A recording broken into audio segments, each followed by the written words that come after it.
خداشا ظلما یو خورا دلا استقلال غواړي دا میړانا یو خورا سور استعمار مدفن کردا ژوند یو خورا زله دا دستار پرېښور درته پګړه یو خورا ژوند ژوندي ژوند لمانځي هر یو ښاغلی. نزدیک به 100 تن از منصوبین پلیس از یک دوره تکنیکی و مسلکی از مرکز تعلیمی و تربیوی پلیس کابل سند فراغت به دست آوردند. شوراری زور لاری خداشا ظلما یو خورا دلا استقلال غواړي دا میړانا یو خورا سور استعمار مدفن کردا ژوند. رئیس دفتر معینیت اداری وزارت امور داخله منصوبین را به رفتار نیک و رویه اخلاقمندانه تشویق می کند. الله جل شانه مونږ او کافر ټول پریهن پریخیو کلا نمد هؤلاء و هؤلاء من عطاء ربک. که کافر دی او که مسلمان دی د یو لاس یې هم نه دی تړلی. د خپل علم او د پوهې مطابق د دې کائناتو نه هر څوک استفاده کوي، ګټه ترې اخلي. یو سړی دی، یو انسان دی، د هغه پوهه د دې ده چې هغه د نور نه استفاده کوي نو خوشیان او سوټي وتپي او په دیوال پورې ونښلي او د نور په شعاع باندې وچکي او خشکي کي او بیا په نغري او په تنور کې په پخلی کوي. د یوه سړي استعداد دومره دی د الله جل شانه د دې کائناتو د یو جز نه دغه فایده اخلي. د یوه سړي استعداد دومره دی چې هغه سولري شیشه لري، د نور شعاع هغه جذب کوي او د هغې نه برق او بجلی تولیدېږي. الله جل شانه په دې دواړو کې د چا لاس نه دی نیولی. څومره چې قوت د ایجاد د چا دی هومره د دې کائناتو د دې اشیاو نه د ګټه اخلي او استفاده کوي. څوک دا ګیله نشي کولی چې د امریکا او د روس سره اسلحه ډیره ده او موږ سره کمه ده، په خدایي تقسیم کې زموږ برخه کمه رسېدلې. نه، الله جل شانه فرمایي لاس مې دواړو ته کلاو کړي دي، لاس مې د چا نه دي تړلي. کلا نمد هؤلاء و هؤلاء من عطاء ربک. مفسرین کرام فرمایي چې په دې آیت کې وحی ایجادی موجوده ده. وحی ایجادی الله جل شانه دواړو ته اجازت ورکړی دی او بیا چې دې څومره استفاده د کائناتو نه کوي کولی شي. بل ځای الله جل شانه فرمایي وانزلنا الحديد فيه بأس شديد ومنافع للناس. منافع للمؤمنين ندي ویلي، منافع للكافرين ندي ویلي، للناس ویلي. او په ناس کې فرد اول د ناس او فرد اول او فرد کامل د انسان خو مؤمن دی، خو د دې نه ډېره ګټه د اوسپنې نه ډېره ګټه او ډېره فایده کافر اخلي. ځکه هغه په دې پوه شوی دی چې زما قوي حکومت ولی هغه په دې موقوفه ده چې د وخت معاصره ټکنالوژي د وخت او د عصر اسلحه زما سره موجودي، زه هم جارحانه حمله کولی شم او زما د دې سره سره د مدافعت قوت هم قوي وي. نو چې څوک د دې کائناتو نه څومره په خپل استعداد فایده اخلي، ګټه ترې اوچتوي، الله جل شانه د چا لاس یو بل ته نه دی تړلی. الله جل شانه زمونږ په اعداد خوشحالیږي، د کافر په اعداد خوشحالیږي نه. هغه چې کوم پیغمبر را لېږلی دی مجاهد پیغمبر و، نبی الملاحم د جنګونو پیغمبر و، نبی السیف د تورې پیغمبر و. نبی علیه السلام که خواږه او آسان سنت لرل، دغسې سنت هم لرل چې د هغې خپلول د هر کجا کار نه دی. نبی علیه السلام فرمایي زه نبی الملاحم یما، نبی الرحمت هم یما، نبی الملاحم هم یما. چرته چې د رحمت او د مهربانۍ ځای او ضرورتي هلته زه د سر نه خپو پورې مجسمه د رحمت یم. چې چرته د کافر په سترګو کې د سترګو ورکولو ځای وي او هغه سره په درسته لهجه خبرې وي، هغه سره په آهیني لاسو باندې د مبارزې نوبت وي، هلته زه نبی السیف یم، زه نبی الملاحم یم. زمونږ پیغمبر عالم دی خطبه ورکوي، زمونږ پیغمبر مجاهد دی په لاس کې توره هم لري، هېڅ تضاد یې نشته دی. خبره د اعداد ده، خبره د زده کړې د جذبې ده. رسول الله صلی الله علیه وسلم خپل امت ته تعلیم ورکوي، ارمو ورکبو، تاسو تکړه شئ، ویشتل هم وکئ، چې د نښې ویشتل دا ستاسو ښه پاخه زده شي. ورکبو په سورلۍ د سورېدو چل هم یاد کئ. نبی علیه السلام بهترین فارس و. مدینه شریفې کې یو طرف کې د خطرې څه آواز ولګېده. نبی علیه السلام سحر وختي د خطرې ځای ته یو عاریتي سورلۍ باندې، یو عاریتي اس باندې بغیر زین او بغیر څه سهولتونو سور شوی دی، د ټولو نه مخکې د خطرې ځای ته رسېدلی دی او د واپسۍ په حالت کې د مدینې شریفې خلک د مدینې شریفې نه بهر روان دي د خطرې ځای ته. نبی علیه السلام مخې له ورغی، وی فرمایل لم تراعو لم تراعو، هیڅ د هیبت او د خوف خبره نشته، اطمینان دی، ما معلومات حاصل کړو. دغه اس دا بالکل تللی نه شو. نبی علیه السلام فرمایل انا وجدناه لبحرا، دی خو داسې مزل کوي ته به وایې دریاب دی او بحر دی. دا د رسول الله علیه السلام د صحبت برکت و. په خپله بهترین فارس دی او په خپله بهترین رمې کوونکی دی. نبی کریم صلی الله علیه وسلم رمې خوښوله، ویشتل او ګزار یې خوښول چې دشمن به څنګه ولې. د احد په غزوه کې نبی کریم صلی الله علیه وسلم حضرت سعد ته وایي چې ارم سعد فداک ابي و امي، ای سعد زما مور او پلار دستانه قربان شي، ګزار کوه. خلکو ته به وایي ده ته دغه واچوئ مخې ته د خپل ترکش نه او د خپلې کنانې نه دله غشي ورکوي. نبی علیه السلام خپل والدین د هغه چا نه قربانوي چې څوک ښه ویشتونکی دی، څوک ښه ډز کولی شي، څوک ښه ګزار کولی شي. وان ترمو احب الی من ان ترکبو، دا چې تاسو د ګزار چل یاد کوئ دا راته ډېر محبوب دی، دا ډېر افضل دی د دې نه چې تاسو په سورلۍ چل یاد کوئ. د ګزار سړی په کمین کې وي او د سورلۍ چلونکی سړی د تیښتې په وخت کې بیا سورلۍ ته ټوپ کوي. نو که چېرته صرف رکوب دی یادي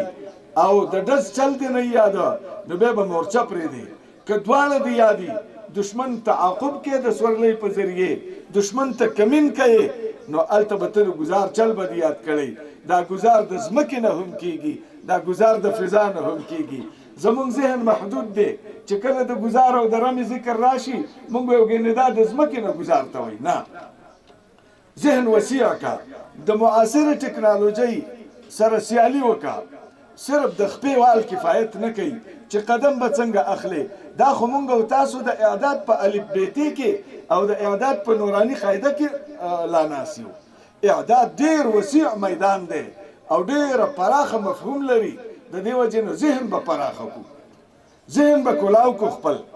او محدودیت به د ذهن نه وباسو. هر هغه څه باید زده کړو چې زمونږ او ستاسو د ملت د هیوادوالو او د دې اسلامي امارت ورته ضرورت دی. د مسؤلیت په ژوند کې، د محافظت په ژوند کې، د خدمت په ژوند کې چې زمونږ او ستاسو څه ته ضرورت راځي او د دې ملت ضرورت وي چې موږ ټوله تمام تر توانایي هغه په دې باندې صرف کړو. صحیح ده انشاءالله. کنه الله جل شانه فرمایي اوسپنه مې درکړې ده، ته د خپل لیاقت او د استعداد مطابق استعمال کا فيه بأس شدید ومنافع للناس په دې کې د جنگ مختلف قوي اسباب دي سخت اسباب دي پکې ومنافع للناس او د ټولو خلکو د نفع شی دی الله جل شانه هغه مواد چې په اوسپنه کې دي د هغې ماده او میټیریل هغه د اسمان نه نازل کړي انزلنا الحديد فيه بأس شدید زما محترمو اعداد دا د څو قدمونو اغستلو پورې باید موقوف نشي او اعداد یوازې فیزیکی نشست و برخاسته نقل و حرکت ته ونه ویل شي اعداد فکری پکار دی اعداد اخلاقی پکار دی فیزیکی اعداد هغه د کافر سره د برخورد په وخت کې د هغه سره د مواجهې په وخت کې به پکار راځي د یو مفسد سړي د هغه سره د مقابله او د مبارزې په وخت کې به پکار راځي دغه فکری او اخلاقی روزنه دا به د ملت سره د مخامخ کېدلو په وخت کې پکار راځي او زه خپل مجاهدینو او پولیسو ورونو ته زولۍ غواړم منت ورته کوم خواست کوم چې که د کوم شي کمی دی هغه د اخلاقو دی هغه درشته لهجه هغه تیزه لهجه چې د سنگر او د محاذ وه هغه لهجه هغه لبو لهجه هغه په دفتر کې او د مسؤلیت په ژوند کې استعمالول قطعا منع دي سخت مفاسد لري ملت درنه په فاصله کې کیږي ستا او د ملت ترمنځ د کرکې او د نفرت فاصله او واټن پیدا کیږي هغه تیر نظام والا خلک نظام به ورته ویلم غلطي دغه خلک دغه د فاسده ادارې خلک دغه غاصب ادارې خلک هغوی سره ملت نو هغوی ملت ټکولی دی د ملت تورسرې کونډې کړي دي د ملت ماشومان یتیمان کړي دي قسم په خدای ستا دپاره دی تورسر روجې نیولي تا د خدای راولي طالب جانه تا دپاره شکرانې ورکړي دي نظرونه یې منلي دي تا سره په سب کې خپل بچي یو ځای کړي د دې لپاره چې تا خدای پاک هدف ته او منزل مقصود ته ورسوي اوس تا وار شو هغه کونډې رنډې هغه یتیمان بچي چې هغه د جړا د اوښکو سره ډوډۍ خوري هغه تمه لري چې اوښکې به ته پاکوي اوښکې به ته وچوي پرون هم مظلوم و نن زما استاد لاسه هم مظلوم دی څه فرق یې وکړو د ملت دپاره خو بیا څه فرق او فایده نشته دی د دې وجې نه زما محترمو لږ په دې خپل ژوند کې د صحابو د خلفای راشدینو د هغې د مسؤلیت د دور تاریخ او سیرت هم وګورئ چې هغوی دغه د مسؤلیت ژوند څنګه کړی دی څومره په خپل ملت باندې مهربانه و هغه مهرباني باید مونږ او تاسو د هغې یو نمونه او مثال شو حضرت عمر فاروق که یو طرف ته د سخت مزاج سړی دی خو بل طرف ته چې کله دا امیر شو او ده ته مسؤلیت حواله شو هغه وخت بیا د نرمایش هغه واقعیت مطالعه کړ تاکي به نرمایش راشي زمونږ افغانان عموما په طبیعت کې صلابت او سختی لري د دې تهذیب پکار دی د دې اصلاح پکار ده د دې ژبې نه چې دا کوم کلمات وځي باید دا اول وتللی شي نه دا ده چې بس اول یې کوي او بیا یې رستو تلي دا عاقبت لري نبی کریم صلی الله علیه وسلم فرمایي من وقي شر لقلقه وقبقبه وزبزبه فقد وجبت له الجنه د دې درې شیانو د حفاظت ضمانت یې غوښتلی د دې د شر نه که محفوظ شوي د دې د شر نه که محفوظ شوي تحت سره چې کوم سیستم در پکې فت دی که د هغې د شر نه محفوظ شولې فقد وجبت له الجنه دا سړی وجب الجنه دی جنت ته به ځي مونږ د اول د دې سر نه شروع کړو دا ژبه اډوکې نه لري اغزي نه لري لیکن د دې نه وتي کلمات دا د مرمۍ نه هم زیات خطرناک دي دې وجې نه خپل الفاظ اصلاح کول پکار دي په چک پوسټ ولاړې د رجال برجسته په حیث باندې وظیفه کوي یو وزارت خانه ساتنه حفاظت درته حواله دی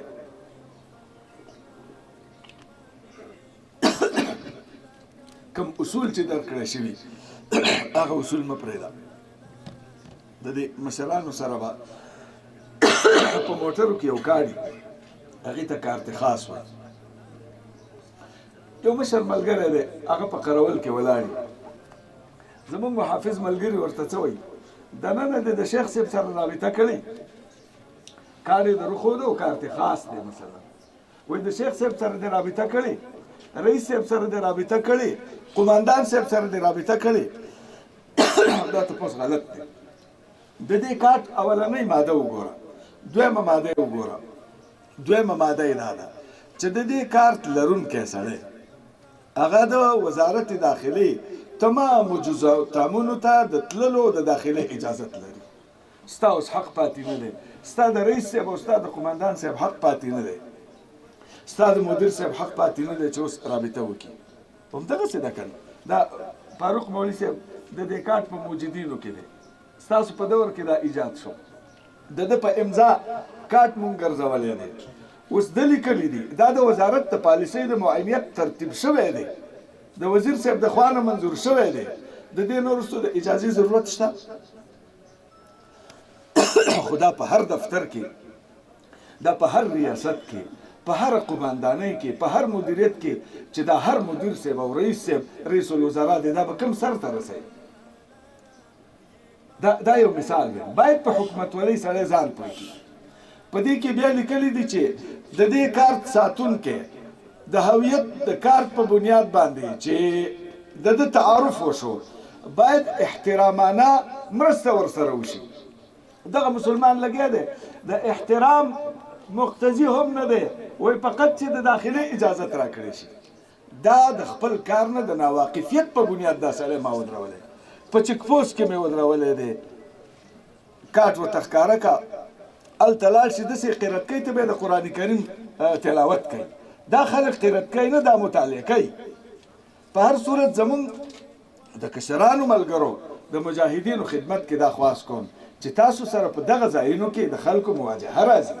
تاسو باید خپل کار یاد کړئ او که څه سخته خبره وي ستا د خولې نه وتي، که سخت حکم دې کړی دی په نظر ثاني وکړه. عمر له سخت حکم مه چلوه، خلک د ځان نه مه متنفر کوه. حضرت عمر رضی الله تعالی عنه ګش له وتلی و، د اخري خبره کوم. حضرت عمر رضی الله تعالی عنه ګش له وتلی و، د یو کور نه د ماشوم جړه راتله. نو حضرت عمر صاحب ورغی وایي دا ماشوم ولې جاړي؟ هغه زنانه نه پېژندله، وایي چې دا امیر المؤمنین صاحب اعلان کړی دی چې کم ماشوم د تینه وشو کېږي موږ به هغه له ماهوار 2000 روپۍ معاش ورکوو. نو ما دا د تینه مخکې وشو کاو د دې لپاره چې هغه ماهوار معاش لږ زر شروع شي. نو دی خو نابلده دی د دې لوږې سره، نو طبعا دی جاړي. حضرت عمر رضی الله تعالی عنه په خپل دې امر باندې سوچ وکړ چې ما موده ورته ټاکلې ده، هغه موده کې د میندو ته مشکل دی، لہذا راغې او صحابه تابعین موجود دي تقریر یې وکړ. ویل چې موږ مخکې کوم حکم کړی و هغه ما واغستلو، اوس چې د چا په کور کې ماشوم پیدا شي هغه ته به د میاشتې 2000 روپۍ ورکولی کېږي. د خپل رحم په تقاضا باندې د ملت سره د اسانۍ دپاره خپل حکم واپس اخیستل دا کمال دی، د سختۍ حکم اخیستل دا کمال دی. په هر صورت دومره خبرو باندې اکتفا کومه.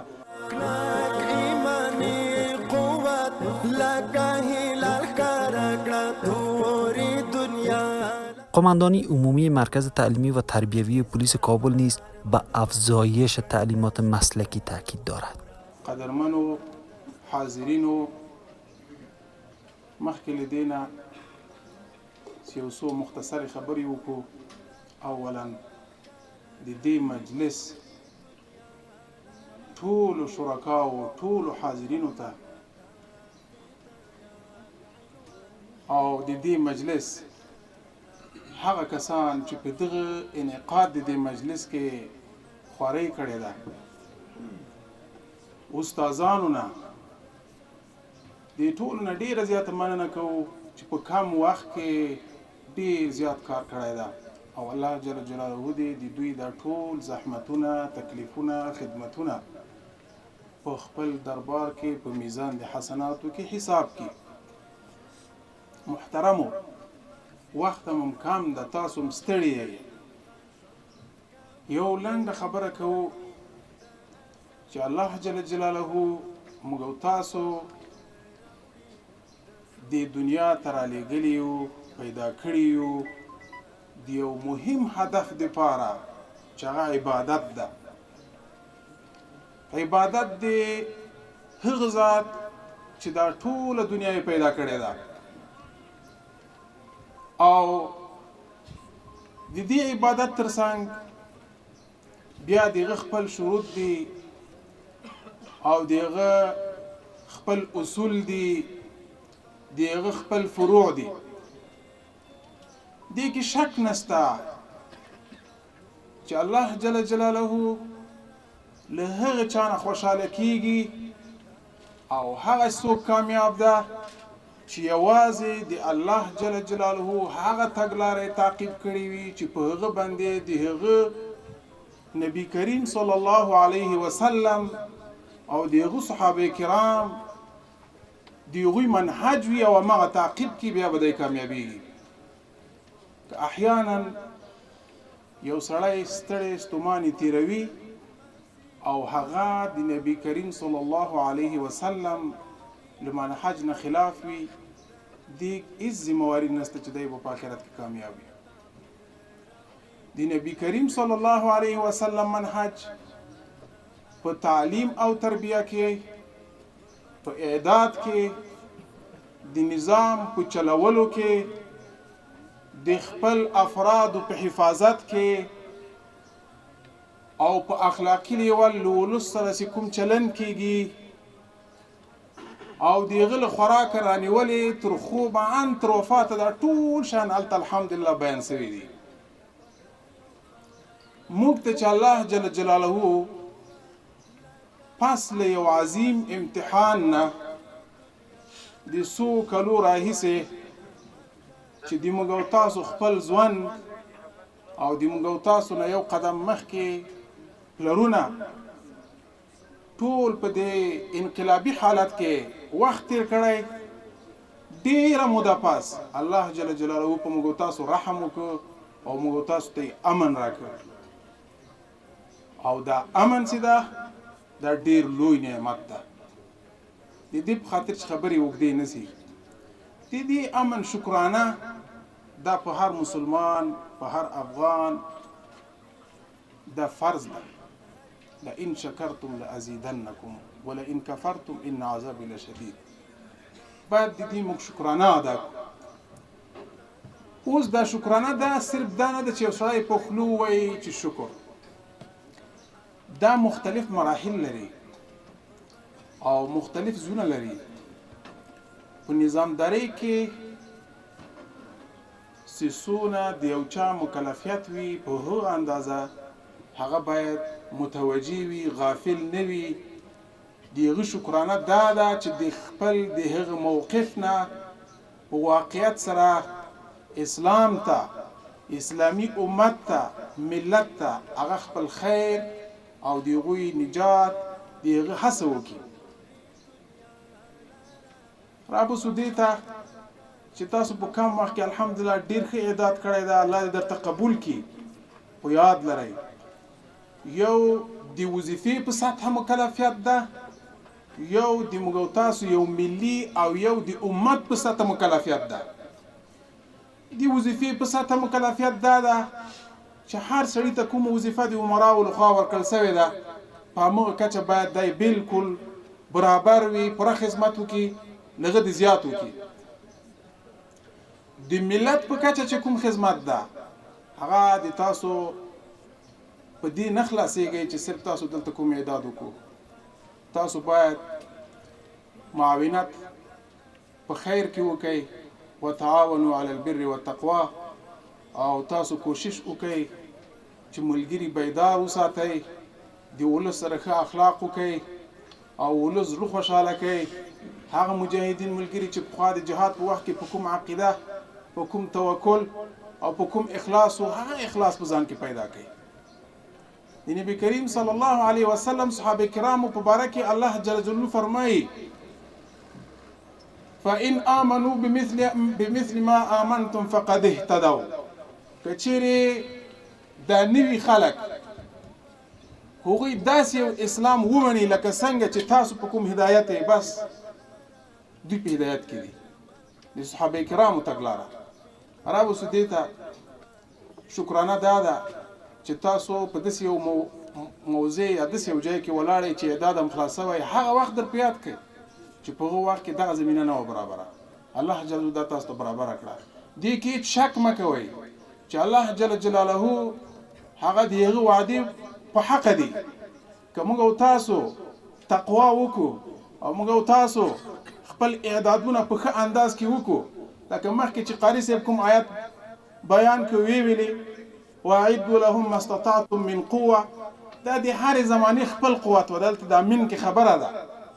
اوس د موږ او تاسو د زمانې قوت هغه وخت چې کوم تورې وي نیزې وي د هغه وخت هغه قوت و اوس وخت کې قوت فرق کوي له دې وروسته چې کوم وخت راځي کېدای شي په هغې کې له ده نه زیات وي باید مونږ د دې وخت قوت حاصل کړو چې په دې وخت کې کوم قوت ته ضرورت ده هغه قوت معلوم ده نن دښمن چې له کوم شیانو نه استفاده کوي د هغوی قوت مطالعه کول او د هغوی د قوت د ختمولو په خاطر ځان قوي کول هغوی چې کوم فکری کار روان کړی هغه مطالعه کول په هغه ځان خبرول دی موږ دا بیچاره ولوس چې په دې کې ډېر شمېر خلک بې تعلیمه دي د هغوی یو قسم غلط هغوی ته غلط فکر ورکول د هغوی غلط استعمالول دا د دښمن هڅه وي په هر وخت کې موږ تاسو دښمن لرو دښمن د مسلمان په هر وخت کې وي داسې کومه زمانه نه ده راغلې په ټول د تاریخ کې چې مسلمانان د بې دښمنه پاتې سوي وي نو دا د موږ او تاسو له ژوند سره د موږ او تاسو له عقیدې سره تړلې خبره ده چې موږ په هر وخت کې د خطر سره مخ یو که هغه دننه د نفس خبره وي که هغه بهر د اعداء الله خبره وي د دې لپاره الله جل جلاله مخکې خپل ټول مؤمنان بندگان خبر کړي چې تاسو د دې لپاره اعداد وکړئ او تاسو خپل خذو حذرکم خپل احتیاطات په نظر کې ونیسئ موږ باید ډېر محتاط واوسیږو د دښمن په مکر و فریب او په دې شیانو باندې آګاه واوسیږو دا تاسو کولی شئ چې له دې نه فارغ شئ کتابونه مطالعه کړئ د دغه کوم تعلیمات هم چې دلته کړي دي د دې نوټونو د سره د دا ښه مطالعه کوي دا خو یو وړه جزئي برخه ده د وزارت داخلي هغه انتظامي امور دي په دې باندې تاسو نه خلاصېږئ موږ او تاسو نور ډېر نور امور دي چې په هغه موږ مکلف یو هغه په موږ باندې فرض عین دي د ملت مسله ده د امت مسله ده د ځان د حفاظت مسله ده حفاظت دې ته صرف نه ویل کېږي چې ځان پسې یو دوه بډې ګټان وګرځوي حفاظت معنوي هم وي کله چې یو سړی قدرت ته رسېږي دې کې هېڅ شک نشته چې شیطان لرو موږ او تاسو ټول نو باید په دې موږ سوچ وکړو موږ په دې فکر وکړو چې چا ته دجې را رسولي یو دا نه ده چې نن یو څوک د په مسؤلیت کې وي او هغه دا فکر وکړي چې دا د ما خپل طاقت ده هیڅ د تا طاقت نه ده موږ په خپل ژوند کې ډېر خلک لیدلي چې په ډېر مسؤلیتو کې پاتې سوي بیا نه وي تاسو په خپل ژوند کې دلته مشران ملګري ناست دي څونه بادشاهان بدل سوي دي څونه وزیران بدل سوي دي څونه مسؤلین بدل سوي دي څوک په مرګ ځي څوک په ژوند ځي دا د الله جل جلاله عادت ده دنیا کې هیڅ شی بقا نه لري او چې نه لري موږ تاسو په دې کې داسې یو لکه مسافر چې داسې تېرېږي خو مکلفیت دا نه ده چې نن موږ کوم ادا کړی د موږ نه ډېر غټ غټ سوالونه موږ ته متوجه دي او هغه به له موږ نه کېږي موږ ته الله جل جلاله نن آزاده فضا را کړې پر امنه فضا یې را کړې ده په دې کې باید موږ ډېر بیدار واوسېږو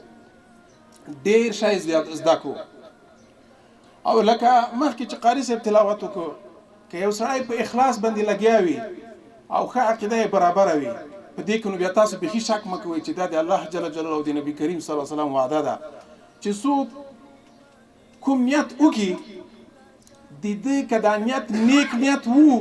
دې ته الله جل جلاله د هغه کار ثواب ورکړي چې دې نیت کړی ده او که یو سړی د یو کار نیت وکړو هغه کار ونه سو نو بس دې ته دونه ثواب حاصل سو لکه دا کار چې دې کړی وي په دې کې صحیح حدیث راغلی دي یو نه ده راغلی ډېر حدیث راغلی دي الله جل جلاله د انسان د زړه سره په معامله کې ده. د انسان زړه ته ګوري، د هغې ارادو ته ګوري. که احیانا بیا داسې صورت پیښیږي چې تا ته زمینه برابرېدله، د نیت مطابق کار دې وکړه، بیا تاسو کولی شئ چې په هغه صورت کې الله جل جلاله تاسو ته په څو چنده شي درکړي، اجر و ثواب درکړي. په لحاظه دا د دې معنا نه ده چې زه نن په سربازۍ کې یم، زه په ساتنمنۍ کې یم، د ما مکلفیت تر دغه ځایه ده، نه نور هم شته. او تا په اراده به الله جل جلاله فیصله کوي. او دا نه ده چې ته به همیش په دې کې وي، دا خو د الله جل جلاله تقسیمات دي. کیدای شي بل ورځ دغه ځای نه په کام وخت کې بدل شي، بل ځای ته د خدمت غټ غټ مواقع به درته برابرېږي. په لحاظه د دې په خاطر چې ګرمي ده، تاسو په تکلیف یې، مشران ملګري م دي، زه د یوه خبره درته وړاندې کوم چې همیش د خپل د ژوند معیار دا شی وګرځوئ چې موږ او تاسو په هغه اندازه مکلف یو چې څونه د موږ وس او طاقت ده. نن د هر سړی وګوري چې د موږ وس او طاقت په کوم ځای کې ده. هغه وس او طاقت یو د ظاهري ده، یو د سم په حقیقي معنا سره سوچ وکړي چې نن ما ته کوم شی متوجه ده، د امت په حق کوم شی متوجه ده، د ملت په حق کې ده، د ادارې په حق کې ده. رابسو آخری خبره د حاضر مجلس ټولو حضارو ته او تاسو ته الله جل جلاله د پوره اجر درکړي چې په دې مجلس کې شرکت کړی. او یقینا چې د قاری صاحب دا کوم پروګرام چې جوړ کړی و د دې مرکز استادانو او تاسو په خپل په کم وخت کې ډیر شی یاد کړی ده، قابل د ډیر غټ تقدیر ده. او دا تشریفاتي خبره نه ده، دا په واقعیت بنا خبره ده. نو الله جل جلاله تاسو نه ډیر زیات خدمت واخلي. یو شی یاد لرئ چې ګورئ تر ټولو اعمالو بهترین عمل نیک خلق ده پس ایمان نه. د خو اخلاقو چښتن اوسېږئ. په دې رابطه کوشش وکړئ د تاسو سره کار له ولس سره ده چې څونه کوی شئ. هغه ډیر ځورېدلي خلک دي، د افغانستان اکثره ولس د غمونو د کړاوونو سره مخ شوي دي، په حوصلو کې هم شي نه وي، بل کې هم نه وي. تاسو ډېر ګزاره ورسره وکړئ. قطع نظر له دې نه که دې په وس یو خیر ورسېده، دې کې اکثره د بعضو داسې ادارو خلک دي په داسې جو کې اوسېږي چې د ولس سره یې سر وکار ده. کوشش وکړئ یو مسلمان ته خیر ورسوئ. په دې باندې به الله جل جلاله تاسو ته ډېر زیات اجر درکړي، ډېر زیات ثواب به درکړي. نو ما زه نه غواړم چې زیات خبرې وکړم، صرف یو څو خبرې مو دغسې درته وکړلې او دغه دی الله تعالی تاسو ته قبول کړي دا کوم زحمت او تکلیف ده. واخر دعوانا ان الحمد لله رب العالمین. له ټول نه ډیره زیاته مننه، ډیر قوي اعداد هم کړی ده په خپل ساحه د کار کې، په خپل موده کې.